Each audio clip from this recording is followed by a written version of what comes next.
I'm just gluing the transom frame that I've made to the transom panel.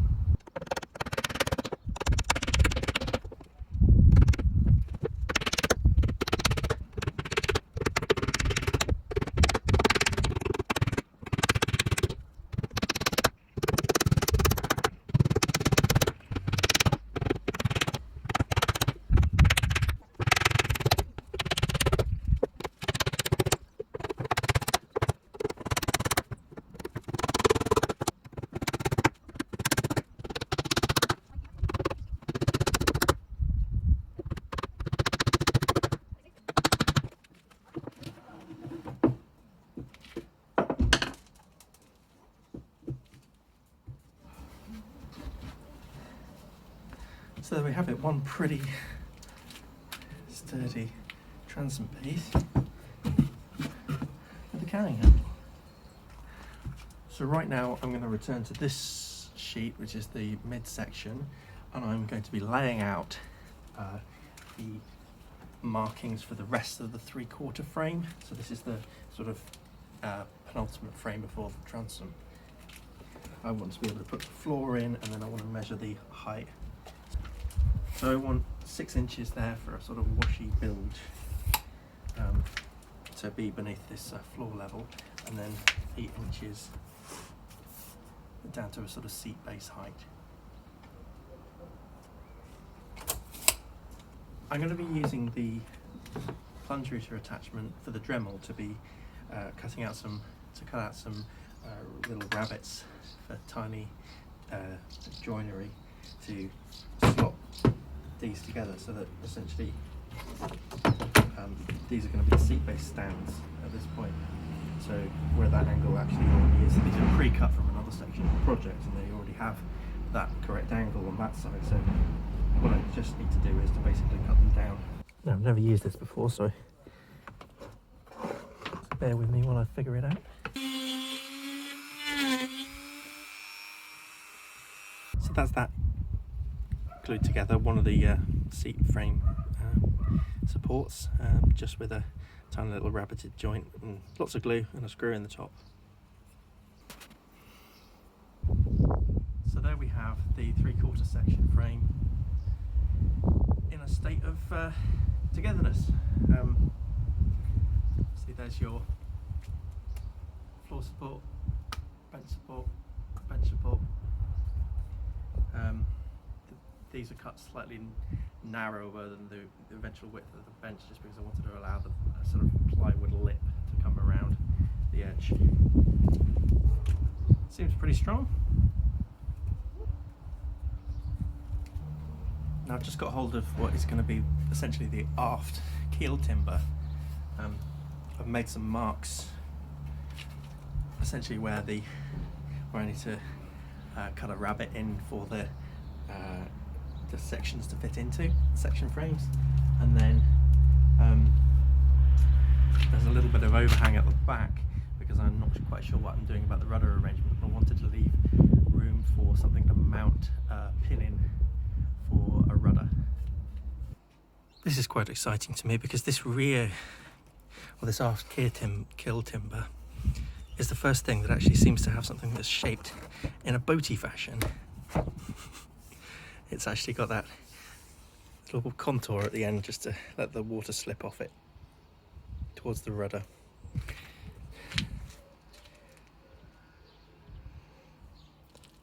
So here, where I've cut these rabbets just to mount the sections, or the aft 2 sections, so the transom section and the 3/4 section, I'm just putting in a little bit of boiled linseed oil, because these bits are not going to have the opportunity to be protected by anything else, and they are below the waterline.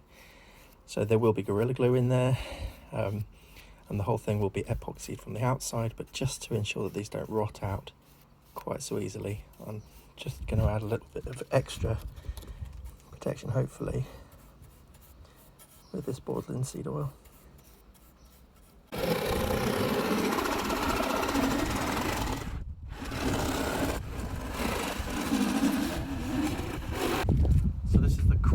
section towards the bow, and you can see that I've actually added a slight curvature to the front because I want the front to be a bit more pointy.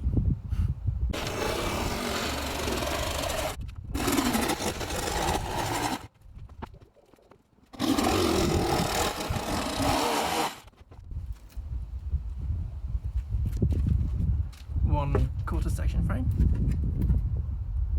needs a bit of tidying. I think the next thing to do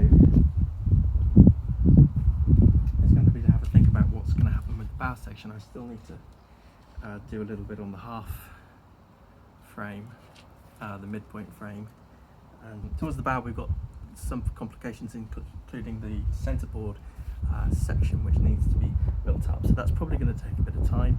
I don't quite know what I'm going to use for that, but I think that there's enough ply around to be able to make the laterals to come out here to either side, essentially a slot for the daggerboard to go down in through. I'm hoping that the extra wood that I'm putting in front, fore to aft, is actually going to provide enough strength to be able to make it quite a solid vessel for the size. I mean, it is tiny. It's very tiny. So we have transom, 3/4 section frame, mid section frame, quarter section frame at the bow. So I'm just sitting at the end of the day thinking about what to do with the daggerboard. Now, I've identified this, essentially this tabletop, or this desktop, as the perfect material for the moment to build this with, because it's relatively strong, it's seasoned quite well, and I've tried bending it and it doesn't, not easily anyway, and I think it's going to be a matter of trying to encapsulate this within a sort of a box for it. Hoping I've got enough plywood for that. If not, I'll just have to go and get some more. Rather not, because I've got feeling a bit symptomatic at the moment, so I don't know if you can notice my voice is a bit hoarse, and I actually sent off a COVID test today. I don't think I've got anything bad, it's just you might as well take the precautions. But anyway, so I've cut these boards down for the main daggerboard trunk, or the only daggerboard trunk, and now I'm about to cut some wood from this desktop down to basically the width of the daggerboard, so that probably will form the eventual daggerboard. I just want to be able to test fit the eventual daggerboard trunk, especially for width.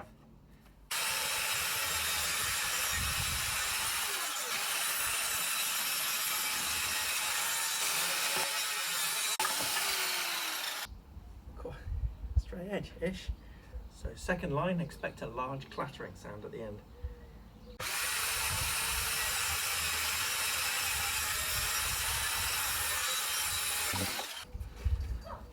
So because of the way that shattered, it produced a bit of a curvature. I don't mind that at all, because I was going to have to do that anyway. Now I've got the daggerboard cut to the width, you can now see the sandwich that it's going to produce. Now this measurement here, which I think is actually, I've already estimated at 24mm. Sorry, 54mm, and let's see what it turns out as. So that's, yeah, it's looking roughly that. So I think 56mm is going to give me enough room for a little bit of finish, and it'll just allow it to glide down a little bit more easily. You want it to be a snug fit, but you don't want it to be too snug, because otherwise the surface of the daggerboard that you painstakingly varnish is going to degrade too much over time. So here we have drying some careful ID sections for the daggerboard. What's it called? Trunk. Yeah, that I've just primed and they're drying, I'm going to add some polyester resin to the faces that are going to be touching the water, and then they're going to be, well, as that polyester resin is drying, I'm going to be tacking the box together. So hopefully that surface glue and dry, probably the second coat will be the gluing up phase for the whole box.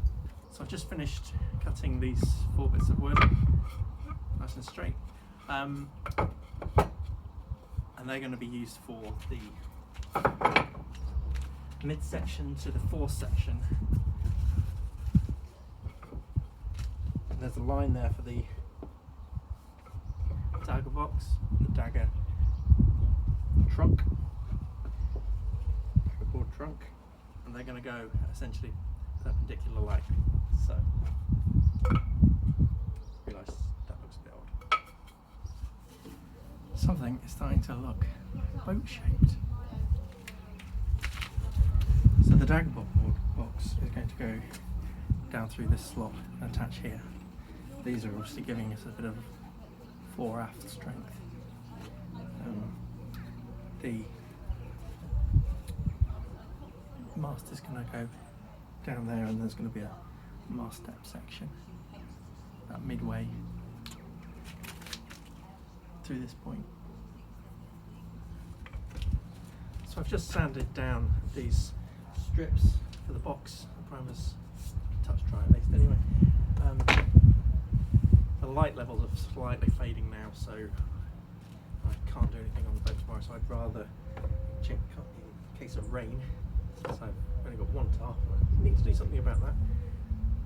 Can't go to the shops right now because of my throat. I need to get on with this, so I'm going to mix up some polyurethane thinned with a little bit of ethanol spirit. Not quite sure how that's going to work. Can only put in sort of less than 10% apparently. Mix it all up and see how it goes. Gloves on. I hate this stuff so much, so bear with me. Pour a quantity of polyurethane resin into this tub. God, that smell. Add a small amount of hardener.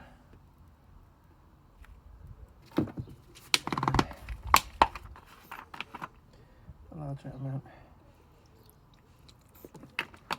of alcohol to thin. Give it a good stir.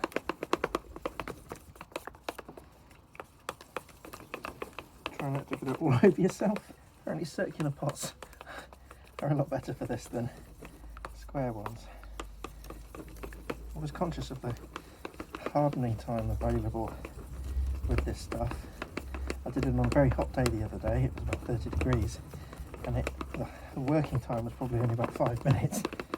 It's a little bit cooler now, probably only about 17 degrees, so hopefully this is actually going to be sufficient. Now this is just the first coat that I'm going to do, and essentially the effect that I'm trying to get with this is to waterproof. The daggerboard trunk is a point of contact with the water. So much of it is below the waterline. And that means, especially on plywood, especially actually on plywood end grain, where I've got it, say down the bottom here, I just need to be extra careful. Essentially what I will probably end up doing is try to finish this so it's as glossy as possible, sanding it down. Ideally what we want is a very smooth glassy surface for the daggerboard to just slide down. He says as he gets a brush hair in there. One of the things I hate about this stuff is that basically this brush is dead. There is no more useful life in this brush after this application. Obviously when you're glassing with fiberglass you would maybe use an applicator, credit card sized applicator, or credit card. rip it up. Who needs them? But for something like this, where you actually have to get a lot of coverage, undo these sides and stipple into holes, just cannot get away from using a brush. I'm just going to pour this on.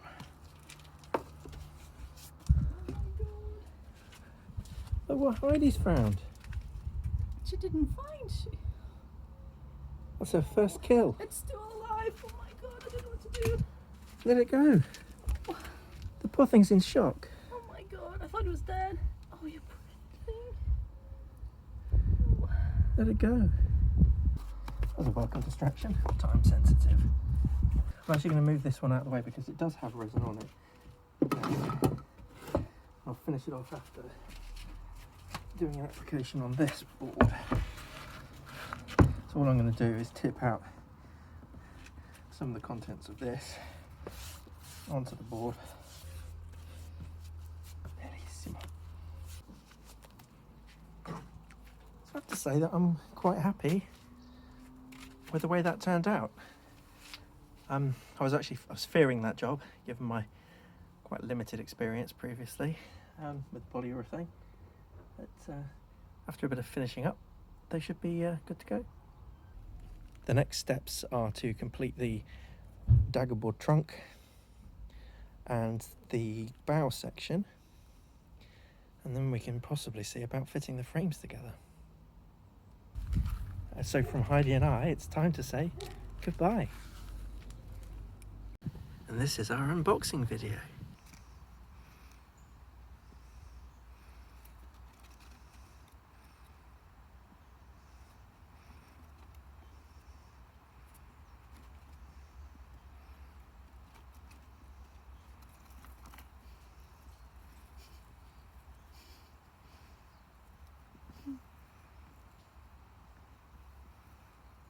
Farewell.